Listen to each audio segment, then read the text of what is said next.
Olá, bom dia a todos, sejam todos bem-vindos ao nosso canal Religião, Direito e Teologia.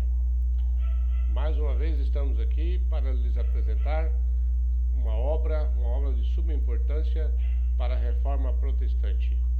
O que eu quero lhes apresentar é A Reforma Protestante, uma visão adventista. É um livro recentemente publicado, não tão recentemente, em 2017, quando se comemorava 500 anos da Reforma Protestante. O autor é Glauber S. Araújo, ele é o organizador, aliás. Esse livro é da Casa Publicadora Brasileira, foi editado em 2017. E aqui, esse livro ele vem trazendo vários artigos com relação à comemoração dos 500 anos da Reforma Protestante. É um ótimo livro, a ocasião em que nesse mês se comemora a Reforma Protestante, 31 de outubro de 2022. Em 31 de outubro de 1517, Martim Lutero afixou as 95 teses sobre a justificação pela fé no castelo de Wittenberg, na Alemanha. Aqui na contracapa diz o seguinte: em comemoração aos 500 anos da Reforma Protestante, a Casa Publicadora Brasileira oferece essa obra escrita por teólogos, historiadores, pastores e editores da Igreja Adventista do Sétimo Dia, com o intuito de identificar os elementos unificadores entre ambos os movimentos. São discutidos os aspectos históricos, teológicos e sociais que possibilitaram o surgimento do protestantismo e sua expansão ao redor do mundo. Também são oferecidas reflexões sobre os erros e os acertos do passado, tendo em vista a plena restauração da verdade bíblica. Então, este é o que vem dizendo aqui na contracapa. Logo ao final diz o seguinte, no final, protestantes e católicos ao redor do mundo clamam em comemoração. O protesto acabou. Missas, cultos, palestras e cerimônias estão sendo realizadas com o intuito de minimizar o cisma que existe no cristianismo. Realmente o protesto estaria encerrado? Há algo ainda a ser reformado? Ou podemos nos dar por satisfeitos quanto aos avanços realizados? Nesse livro você encontrará respostas solidamente fundamentadas para essas questões importantes. E aqui vem trazendo o sumário, quais são os tópicos interessantes que vem abordando nesse livro sobre a Reforma Protestante. Antes de iniciarmos a apresentação, eu quero falar sobre a biografia do organizador dessa obra. Glauber S. Araújo é graduado em Teologia e mestre em Ciências da Religião pela Universidade Metodista de São Paulo. Ele foi professor de graduação e pós-graduação no UNASP, que é o Centro Universitário Adventista de São Paulo, e pastor em igrejas do Estado de São Paulo. Atualmente ele é editor de livros denominacionais da Casa Publicadora Brasileira, que é a editora dos Adventistas do Sétimo Dia. E aqui, logo no sumário, vem apresentando o artigo do pastor Jean Zukovski sobre os antecedentes da Reforma. Esse livro compõe-se de 10 capítulos, e que cada capítulo tem um autor diferente. O capítulo 2 é Glauber Araújo, a Reforma Magisterial. Capítulo 3, Rodrigo Galiza, a Reforma Radical. E o contexto da Reforma e a Bíblia, o professor Fábio Darius e o professor Rodrigo Folles. O capítulo 5, Somente pela Graça, Leonardo Nunes e William de Oliveira. É interessante que cada capítulo, às vezes, são dois autores, né? O capítulo 6, O Sacerdócio de Cristo conforme Martinho Lutero. Quem escreveu foi o pastor Alberto Tim, que ele se encontra no White State. Ele é o depositário dos escritos de Ellen White, né? Lá nos Estados Unidos, na Universidade Andrews. E o capítulo 7, A Cristologia e a Reforma. Adriano Miri Rodrigues. Capítulo 8, O Reino Iminente, a expectativa escatológica dos reformadores. Pastor Vanderlei Dornelles. Capítulo 9, O Impacto da Reforma no modelo de relacionamento igreja-estado. Então, o autor é o pastor Márcio Costa, é um pastor que trabalha assuntos ligados à liberdade religiosa. E o capítulo 10, A Reforma Acabou, o último capítulo como reflexão, apresentado pelo pastor Marcos de Benedito. Então é isso aí, pessoal. Essa é a obra que eu quero apresentar-lhes. Façam boa leitura agora no dia 31 de outubro, onde se comemora 505 anos da Reforma Protestante. Faça um bom proveito, faça uma boa leitura. Eu gostaria de apresentar aqui um contraponto entre o pensamento católico e o pensamento protestante. Eu venho trazendo aqui o infográfico, onde apresenta as principais diferenças entre o catolicismo e o protestantismo.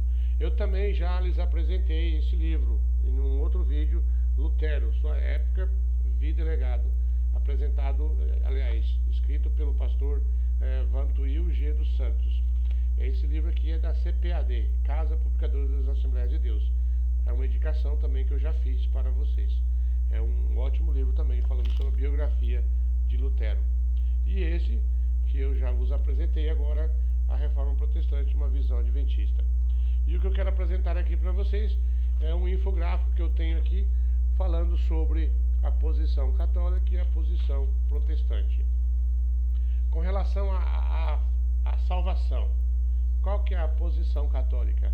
A pessoa se torna justa por meio de boas obras, como caridade e peregrinação, e por participar da igreja, que é repositória da graça divina. Então essa é a posição católica com relação à salvação.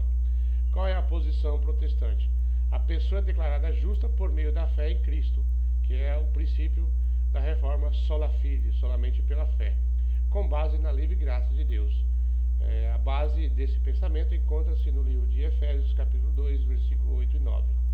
Agora, com relação à autoridade da Bíblia, qual é a posição católica? A tradição tem tanto valor quanto a Bíblia, portanto, decisões de concílios e documentos papais têm valor normativo. Então, para a Igreja Católica, não somente a Bíblia é a palavra de Deus, é a autoridade em questão de regra de fé e prática, mas também as decisões de concílios e documentos papais têm também um valor normativo para os católicos. Agora, já para os protestantes, a Bíblia tem autoridade suprema e exclusiva, é sola escritura, somente pela escritura. Portanto, decisões de concílios e documentos papais não têm muito peso. A base bíblica para isso encontra-se em João capítulo 17, versículo 17, e Mateus 15, 6. Agora, com relação à interpretação das escrituras, qual é a posição católica? A Vulgata, em latim, era a versão católica oficial. A Bíblia deve ser controlada pela Igreja. O magistério é a voz autorizada para interpretar as escrituras e guiar o rebanho de modo unificado. E com relação aos protestantes, a Bíblia é a revelação de Deus e não pode ser controlada. Ela deve ser traduzida para a língua do povo e democratizada, isto é, todos devem ter acesso à palavra de Deus. Cada um pode estar no livro sagrado e interpretá-lo. Então, cada crente pode interpretar a Bíblia Sagrada. Essa base bíblica se encontra em João, capítulo 5, versículo 39, 1 Pedro, capítulo 3, versículo 15 e Apocalipse 1, 3. Agora, com relação à hierarquia religiosa. Para a Igreja Católica, os sacerdotes formam uma categoria especial para fazer a mediação entre Deus e as pessoas. Então, para a Igreja Católica, existem os padres, os sacerdotes, onde eles desempenham um papel de intermediação entre Deus e as pessoas. Tanto é que existe a confissão na Igreja Católica, né? Agora, já para o protestantismo, na visão protestante, todos os crentes são iguais perante Deus, têm acesso direto a Ele e podem oficiar na Igreja. A base bíblica para isso encontra-se em 1 Pedro, capítulo 2, versículo 9. Já com relação aos sacramentos, né, a Igreja Católica defende os 7 sacramentos, que fazem parte da essência da religião cristã, e transfere méritos para o crente: batismo, confirmação, crisma, casamento, eucaristia, penitência, ordenação e unção. Já para os protestantes, apenas 2 sacramentos ou ritos religiosos têm apoio bíblico, que é o batismo, conforme Marcos 16, 16, e a eucaristia e a Santa Ceia, conforme Mateus 26, do versículo 26 ao 29. Agora, com relação à intercessão. Os católicos veem os santos e Maria como mediadores e por isso pedem sua ajuda e oram por meio deles. Já os protestantes veem os santos e Maria com respeito, mas não os consideram mediadores, nem pedem sua ajuda, pois Cristo é o único meio de acesso a Deus, conforme 1 Timóteo, capítulo 2, versículo 5. E por último, com relação às imagens. A Igreja Católica usa muitas imagens para ensinar e inspirar os seus fiéis, enquanto que as igrejas protestantes consideram as imagens de santos uma forma de distração da verdade, pregada durante o sermão e até como uma idolatria. Isso se encontra no livro de Êxodo, capítulo 20, no versículo 4 a 6, que isso faz parte de um dos 10 mandamentos. Então, isso aí, pessoal, eu apresentei o livro, A Reforma Protestante, né, e fiz uma contraposição. Qual que é a posição católica e qual que é a posição protestante quanto aos principais aspectos da salvação, com relação à autoridade da Bíblia, com relação à interpretação das Escrituras, com relação à hierarquia na igreja, os sacramentos, a intercessão e quantas e mais. Então, aí, como nós vimos nesse livro, faz a pergunta no último capítulo: a reforma acabou? Será que essas divergências foram resolvidas até a data de hoje? Será que existe uma unificação com relação a esses temas? Creio que não. Então, por isso que agora, dia 31 de outubro, se comemora o dia da Reforma Protestante. É isso aí, pessoal. Muito obrigado pela atenção. Dê o seu like, assista o nosso vídeo, compartilhe e dê o seu joinha. Muito obrigado, um bom dia a todos.